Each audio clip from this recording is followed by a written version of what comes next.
Everyone, good morning. কেমন আছো তোমরা সবাই? আশা করছি সবাই খুব ভালো আছো, সুস্থ আছো। আমিও খুব ভালো আছি। সবাইকে হ্যাপি নিউ ইয়ার। জানি হ্যাপি নিউ ইয়ার অলরেডি 4 দিন চলে গেছে, যেহেতু এটা আমার বছরের প্রথম ব্লগ 2026-এর। তো ভাবলাম সবাইকে হ্যাপি নিউ ইয়ার উইশ করেই ভিডিওটা আর কি শুরু করি। তো আজকে রবিবার, ওয়েদার মোটামুটি ঠিক আছে। টানা 3-4 দিন খুব ভালো ওয়েদার ছিল, ঝলমলে রোদ ছিল, একদম গরমকালের মতো। আজকে একটু ঢাকা ঢাকা, জানি না পরেও রোদ উঠবে কি না। এখন সবে বাজে সকাল 9টা।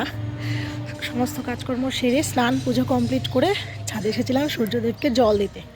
একটা ব্যাপার কি জানো তো, এই শীত গ্রীষ্ম বর্ষা যখনই বলো না কেন, আমার না সকালবেলাটা একবার করে ছাদে আসতে বেশ ভালো লাগে।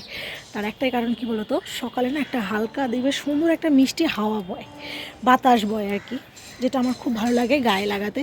তাই দেখো না, এই ঠান্ডাতে এই জাস্ট একটা উত্তরী আর কি ওড়না একটা গায়ে দিয়ে স্নান টান সেরে পুজো সেরে সূর্যদেবকে জল দেওয়ার নাম করে 10 মিনিট হলেও আমি ছাদে এসে সময় কাটাই। তোমাদের ভালো লাগে সকালের হাওয়া গায়ে লাগাতে? আমার কিন্তু বেশ ভালো লাগে, বেশ ফ্রেশ একটা ফিল হয়। যাই হোক, এই হচ্ছে ব্যাপার। কালকে তো সোমবার, কালকে থেকে আবার মেয়ের স্কুল শুরু হয়ে যাবে, ক্লাস 1। এবার ও ছাদে ঘুরে বেড়াচ্ছিলাম, আর বছরের শুরু থেকে যেহেতু ভিডিওটা আর কি তোমাদের সঙ্গে ব্লগ পোস্ট করা শুরু করতে পারিনি, তো ভাবলাম রবিবার থেকেই শুরু করি। হ্যাঁ, এই হচ্ছে ব্যাপার। তো চলো, আমি আজকে সারাদিন কী করছি না করছি সবটা তোমাদের সঙ্গে শেয়ার করব। আর যারা যারা এখনও চ্যানেলটাকে সাবস্ক্রাইব করোনি, বলবো চ্যানেলটাকে সাবস্ক্রাইব করো। আর ভিডিও কেমন লাগলো শেষ অবধি দেখে কিন্তু অবশ্যই লাইক করো। হ্যাঁ, আজকে একটা দারুণ জিনিস তোমাদের সাথে শেয়ার করব, সেটার জন্য কিন্তু অবশ্যই পুরো ব্লগটা শেয়ার করো। আমি যেটা শেয়ার করব সেটা মেয়েদের জন্য বেশ বেশ উপকারী, ঠিক আছে? আর যেটা নিয়ে এখনকার দিনে বেশিরভাগ মেয়েরাই ভীষণ চিন্তিত। তো চলো তোমরা দেখতে থাকো। আমি একটু কিছুক্ষণ আর এখানে থাকবো, থেকে তারপর আমিও নিচে চলে যাব। নিচে মেয়ে আছে, ও ঘুম থেকে উঠে পড়েছে, ফ্রেশ হয়ে গেছে। তো একটু আর 2-4 মিনিট থাকি, তারপরে নিচে চলে যাব। নিচে এসে একটা আমলকি নিয়ে বসে পড়েছি। একটা না দুটো নিয়েছিলাম, আসলে গতকাল রাত্রে না ডিটক্স ওয়াটারটা বানানো হয়েছিল না, তো ভাবলাম আজকে একটু আমলকি জুসই খাই মা মেয়ে। জলও মিশিয়ে নিয়েছি। এটার অর্ধেকটা খাবে ও, অর্ধেকটা খাবো আমি। এটার অবস্থা দেখেছো? মনে হচ্ছে যেন কম্বল থেকে বেরোতেই পারছে না। ডবল কম্বল নিয়েছে, তাও আবার। বিছানাটা খুব সুন্দর হয়েছে গোছানো। পরে ঘুম থেকে উঠেছে, তো আমাদের বাড়ির একটা রুলস হচ্ছে লাস্টে যে ঘুম থেকে উঠবে সেই বিছানা গোছাবে, তাই তো? জানলা টানলা আজকে আর খুলিনি, প্রচণ্ড ঠান্ডা হাওয়া দিচ্ছে, তাই না? আরেকজনকে দেখো কি অবস্থা, চুল টুলের অবস্থা একদম যাচ্ছে তাই। নাও তুমি অর্ধেকটা খেয়ে নাও, তারপরে বাকি অর্ধেকটা আমি খাবো। প্রথম প্রথম একটু ওর কষ্ট হতো, একদমই খেতে চাইতো না, তবে এখন কিন্তু খুব ভালোভাবে গুড গার্ল হয়ে খেয়ে নেয়। আচ্ছা, কালকে থেকে কি? কাল থেকে আবার একজনের স্কুল শুরু হয়ে যাবে, সেটাই ভাবছি কি করবে। অনেক তো নাচছিলাম আমরা যে এবার থেকে স্কুলটা আর কি ক্লাস 1 থেকে স্কুলটা 11টা থেকে হয়ে যাবে, আর মর্নিংয়ে ওঠার সেই ব্যাপারটা থাকবে না। তো তবে স্কুল থেকে বিজ্ঞপ্তি এসেছে ক্লাস 1ও এবার থেকে, মানে অরুণোদয় প্রভাত, তার সাথে সাথে ক্লাস 1ও সকালেই হবে, যেটা শুনে আমরা একটু আপসেট হয়ে গেছিলাম সকলে, কারণ সেই হিসেব মতো আমরা প্ল্যান সাজাচ্ছিলাম। প্ল্যান বলতে কি, ওর সুইমিংয়ের টাইমিংটা, তারপরে হচ্ছে ওর ড্রয়িং ক্লাসটা, তারপরে আরেকটা জায়গায় ওকে ভর্তি করার আছে, তো ভাবছিলাম সেইগুলো আমরা সেইভাবেই সাজাবো। তো এখন আবার সব কিছু নতুন করে ভাবনা চিন্তা করতে হবে। চলো ভাবনা চিন্তা পরে করব, আগে আমলকির জুসটা খেয়ে নিই। আমলকি জুসটা খেয়ে এখানে ওকে একটু ভালো করে ক্রিম ট্রিম মাখিয়ে দিচ্ছি। বিছানাটা তো গুছিয়েই ছিল, এখন শুধু কম্বলগুলো ভালো করে গুছিয়ে আমি সাইড করে রাখলাম, আর ওর ক্রিমটা মাখিয়ে চুলটা বেঁধে দিচ্ছি।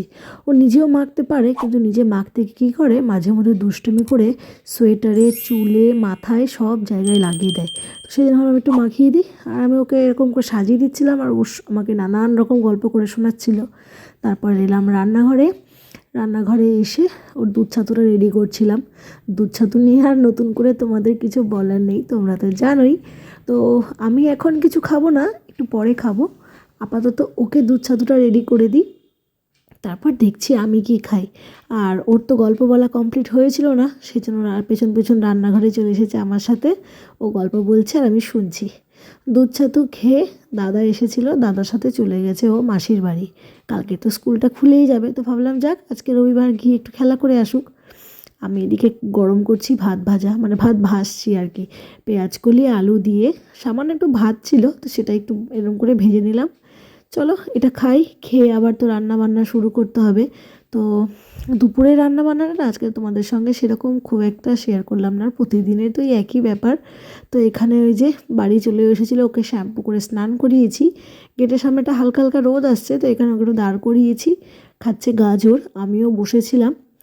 আর রান্না বান্না বলতে আজকে ছিল এই যে দেখছো পাবদা মাছ, অনেকগুলোই আছে। এই পাবদা মাছটাকেই আজকে ওই আলু, তারপরে পেঁয়াজ কলি সব কিছু দিয়ে জিরে আদা বাটা দিয়ে একটা ঝোল করেছিলাম। আর উপর থেকে নামানোর আগে দিয়েছিলাম একটু ধনেপাতা, ব্যাস হয়ে গেল রান্নাবান্না কমপ্লিট। ও সাথে ছিল মূলো ভাজা। এই ছিল আমাদের আজকে লাঞ্চ। তো তারপরে সন্ধেবেলা বেশ কিছু কাজ ছিল, যেমন মেয়ের স্কুলের যে সমস্ত বই খাতাগুলো ছিল, কয়েকটা মলাট করা বাকি ছিল, সেইগুলো করে চাটা খেয়ে এসেছি রান্নাঘরে। বানাবো মোমো। এর আগের দিন যে মোমোটা বানিয়েছিলাম, সেই মোমোটাতে কী কী ভুল ছিল সেটা আমরা ঠিকঠাকভাবে বুঝতে পেরেছি। বলতে পারো হাজব্যান্ডের সেই ভুলগুলো বুঝিয়ে দিয়েছে। সাইজটা একটু বড় হয়ে গেছিলো, আর লেচিগুলো একটু মোটা মোটা হয়েছিল। যেহেতু স্টিমার নেই না, আমি তো জলে মানে স্যুপের মধ্যে সেদ্ধ করেছিলাম, তাই একটু আর কি শক্ত শক্ত থেকে গেছিলো। তো আজকে এই যে চিকেন মোমো প্রথমে কিছুটা স্টিম করেছি জলে, মানে জলেই সেদ্ধ করেছি। আর দুজন দেখো কীরম দাঁড়িয়ে আছে মোমোটা খাওয়ার জন্য। চলো আগে এগুলো খেয়ে নিই, তারপরে আবার ঝোল মোমোটা রেডি করব। এটা আসলে ডিনার করব ভেবেছি, সেই জন্য একটু লেট লেট করেই করলাম। তো কিছুই না, ওই সাদা তেলের মধ্যে রসুন পেঁয়াজ আর আমি একটু দিয়েছি ওই পেঁয়াজ কলি ছিল সেটা দিয়েছি, দিয়ে কিছু চিকেনের টুকরো দিয়ে দিয়েছি। তারপর মোটামুটি সস নুন চিনি লেবু সব কিছু দিয়ে একটা স্যুপ মতো বানিয়ে ওটা ফুটতে দিয়েছি। তারপর ওটা মোমোটা ওর মধ্যে দিয়ে সেদ্ধ করব। ততক্ষণে চলো বছরের শুরুতে তোমাদেরকে একটা দারুণ জিনিস শেয়ার করি। সেটা হচ্ছে 2 কাপ মিনারেল ওয়াটার নেবে, যে জলটা আমরা খাই, ট্যাপ ওয়াটারটা নিও না। তো 2 কাপ, ছোটো কাপের 2 কাপ মতো নেবে। ওর মধ্যে 2-3টে লবঙ্গ, কালো জিরে আর মেথি দিয়ে খুব ভালো করে ফুটিয়ে নেবে। আর নামানো 2-3 মিনিট আগে একটু রোজমেরি দিয়ে এটাকে ভালো করে ফুটিয়ে ঠান্ডা করে নেবে। এটা ঠান্ডা হোক, ততক্ষণে আমরা আমাদের ঝোল মোমোটা এনজয় করি। আজকের মোমোটা একদম পারফেক্ট হয়েছিল। ওপর থেকে দিয়ে দিচ্ছি একটু ধনেপাতা কুচি, আর আমার আর হাজব্যান্ডটাতে দিয়ে নিয়েছিলাম একটু চিলি সস। আমি এটাতে কিছু দিইনি, ঝালটা একটু কমই দিয়েছি, শুধু গোলমরিচ গুঁড়ো দিয়েছি যাতে ও ভালোভাবে খেতে পারে, এই আর কি। আর এদিকে দেখো মোমো দেখে আরেকজনের নাচ দেখেছো। এদিকে আমি যে দেখলে লিকুইডটা বানিয়ে রেখেছিলাম সেটা একদম ঠান্ডা হয়ে গেছে।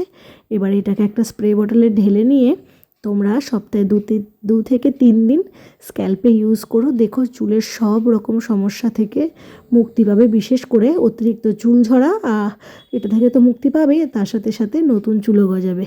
বেশি না, বছরের শুরুতে যেহেতু তোমাদের সঙ্গে শেয়ার করছি, বানিয়ে 2-3 মাস ইউজ করো, দেখবে দারুণ রেজাল্ট পাবে।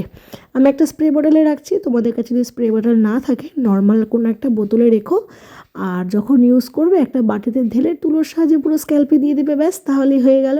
তো চলো আজকে এই ভিডিওটাও এই পর্যন্ত রাখছি। তোমরা সবাই খুব ভালো থেকো, সুস্থ থেকো। তোমাদের সঙ্গে আবারও দেখা হবে, গল্প হবে খুব তাড়াতাড়ি। আজকের মতো টাটা।